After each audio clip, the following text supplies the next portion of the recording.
भारतीय communist party की Raniganj area committee ने मंगलवार को बल्लभपुर ग्राम पंचायत की प्रधान को एक ज्ञापन सौंपा, जिसमें मनरेगा योजना के तहत 100 दिनों के काम को तत्काल बहाल करने और गरीबों को आवास योजना का लाभ सुनिश्चित करने सहित कई जनहितकारी मांगों को उठाया गया। इस संबंध में पार्टी के सदस्य हेमंत प्रभाकर ने अपने वक्तव्यों को रखा।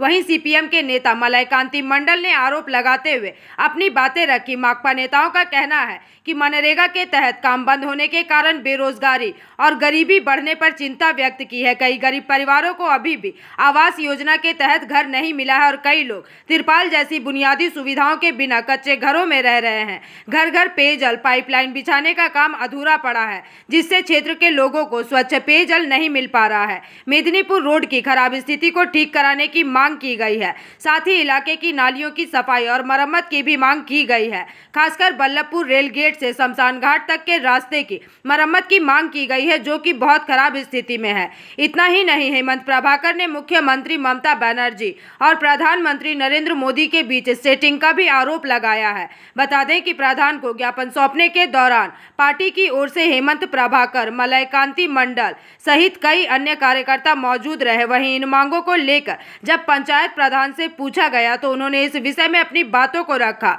मिली जानकारी के अनुसार सीपीएम ने चेतावनी दी है कि यदि इन जनहितकारी मांगों को तत्काल पूरा नहीं किया गया तो आने वाले समय में और बड़ा आंदोलन किया जाएगा। पार्टी ने भाजपा की तरह विरोध न करके मुद्दों की राजनीति करने और गरीबों को रोजगार तथा सम्मानजनक जीवन दिलाने पर जोर दिया है। पंथी खेत मजूर यूनियনের জেলা রাজ্য সভাপতি তুষার ঘোষ মামলা করেছিলেন, বামপন্থীরা মামলা করেছিল। সেই মামলাতে হাইকোর্ট রায় দেয় যে মমতা যদি চুরি করছে তার বিরুদ্ধে এফআইআর করতে হবে, কেস করতে হবে। বিজেপি কোনো মতে এই রাজ্যে মানুষকে 100 দিনের কাজ থেকে বঞ্চিত করতে পারে না। ওই কোর্টের রায় আমরা জিতে যাই। হাইকোর্ট নির্দেশ দিয়েছে 1 তারিখ থেকে কাজ চালু করতে হবে। তৃণমূল নেতারা বক্তৃতা করছে। আজকে আমরা মূল দাবি ছিল কি, যদি হাইকোর্ট নির্দেশ দিয়েছে তাহলে রাজ্য সরকারকে 100 দিনের কাজ চালু করা উচিত। মমতা ব্যানার্জি বুক ফুলিয়ে বললেন 100 মিটিংয়ে 100 দিনের কাজ আমরা চালু করব। হাস্যকর বিষয়, আজকে আমরা প্রায় 200টা 4-এর ক নম্বর ফর্ম ফিল আপ করেছি। আপনারা জানেন যে 100 দিনের কাজ আইন আছে। যদি কেউ গরিব মানুষ ফর্ম ফিল আপ করে আর প্রধানকে বলে কি কাজ দিতে হবে, তাহলে 15 দিনের মধ্যে কাজ দিতে হয়, নাহলে ভাতা দিতে হবে। আজকে অবাক ব্যাপার যে 21শে জুলাই মিটিংয়ে তার নেত্রী তাহলে মিথ্যা কথা বলছে। এখানে পঞ্চায়েত বলছে কোনো সার্কুলার আসেনি। আমরা বলেছি 1 তারিখ থেকে যদি 100 দিনের কাজ চালু না হয় তাহলে আমরা বল্লভপুর গ্রাম পঞ্চায়েত অচল করে দেবো। 2, আবাস যোজনা ভয়ঙ্কর দুর্নীতি। টাকা গরিব লোক ঘর পাচ্ছে না, যাদের ঘর আছে তারা ঘর পাচ্ছে, তিরপল বর্ষাতে পাচ্ছে না। জানেন বল্লভপুর গ্রাম পঞ্চায়েতে আমি হেমন্ত প্রভাকর চ্যালেঞ্জ করে বলছি, পঞ্চায়েত মেম্বার, ইলেক্টেড পঞ্চায়েত মেম্বারও তিরপল পাচ্ছে না। কিন্তু এখানে হাফ কিলোমিটার দূরে একটা তৃণমূলের অফিস আছে, সেখান থেকে তৃণমূলের ওই তিরপল বিক্রি হয়েছে। যাদের বাড়ি আছে তিরপলের প্রয়োজনে তাদের তিরপল হয়েছে, আর তৃণমূলের একজন নেতার বাড়িতে প্লাস্টার হয়েছে, সে তিরপল ব্যবহার হয়েছে। 300 টাকা করে তিরপল বিক্রি হচ্ছে, আর সেই টাকাতে ফিস্ট হচ্ছে, আর গরিব মানুষ এখানে তিরপল পাচ্ছে না।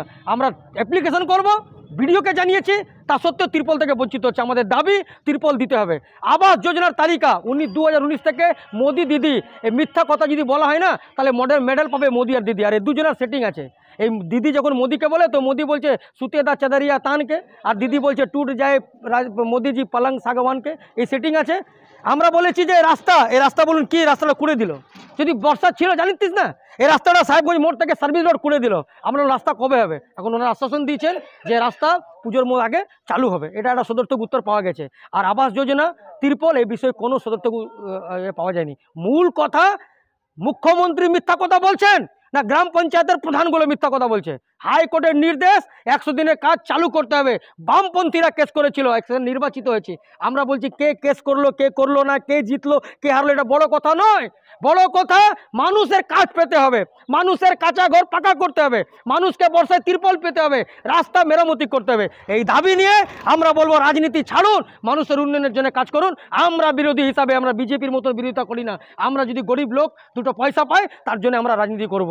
আর উনি একটা বিষয় সদর্থক উত্তর দিয়েছেন, বাকিগুলো বলেছেন জানি না গোল গোল কথা।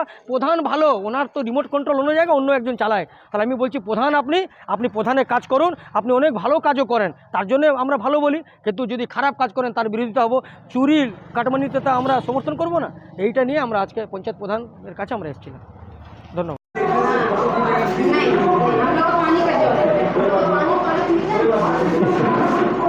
আজকে দেখলাম সিপিএমের পক্ষ থেকে ডেপুটেশন 100 দিনের কাজ, আবাস যোজনা, কি বলবেন বারবার এই আবাস যোজনা 100 দিনের কাজের জন্য দিচ্ছে কি বলবেন এই বিষয়ে? হ্যাঁ, বলবার আছে এটাই যে আবাস যোজনার কাজ তো চলছে, না চলা তো হয়নি। আবাস যোজনার প্রথম ধাপ এসেছে, আবার দ্বিতীয় ধাপও টাকা এসেছে, ঢুকেছে, বাড়িঘর হলো, এবার ইনকোয়ারি হবে। তো এইভাবে আসতে থাকবে। এরপরে ঊর্ধ্বতন কর্তৃপক্ষ যখন পাঠাবে তখন আসবে ঘর বাড়ি, তারাই তো ভেরিফিকেশন করে।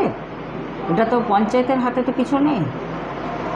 100 দিনের কাজের জন্য হাইকোর্ট থেকে অর্ডার দিয়েছে যে 1 তারিখ থেকে মানে চালু হওয়ার কথা, কিন্তু এখনও পর্যন্ত আমাদের ঊর্ধ্বতন কর্তৃপক্ষের কাছ থেকে কোনো রকম মানে আসেনি, মানে কোনো রকম খবর আসেনি এখনও। আপাতত এখনও ইমেল ঢোকেনি।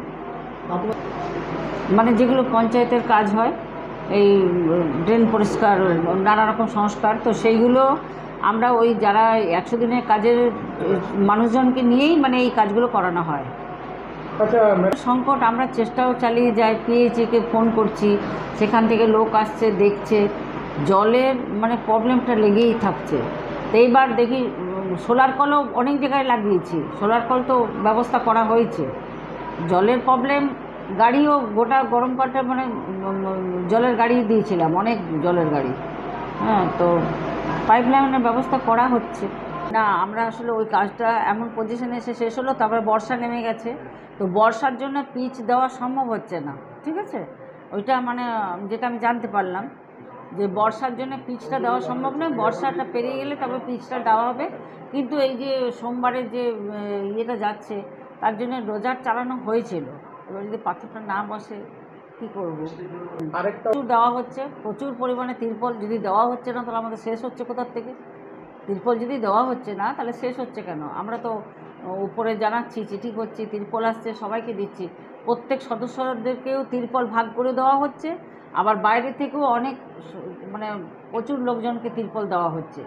এবার কিছুটা সদস্যদেরকেও চেষ্টা করতে হবে যে যাদের ঘর দুয়ার মানে খুবই অবস্থাজনক, আশঙ্কাজনক, সেগুলো তাদেরকে দেখে নিয়ে আসতে হবে।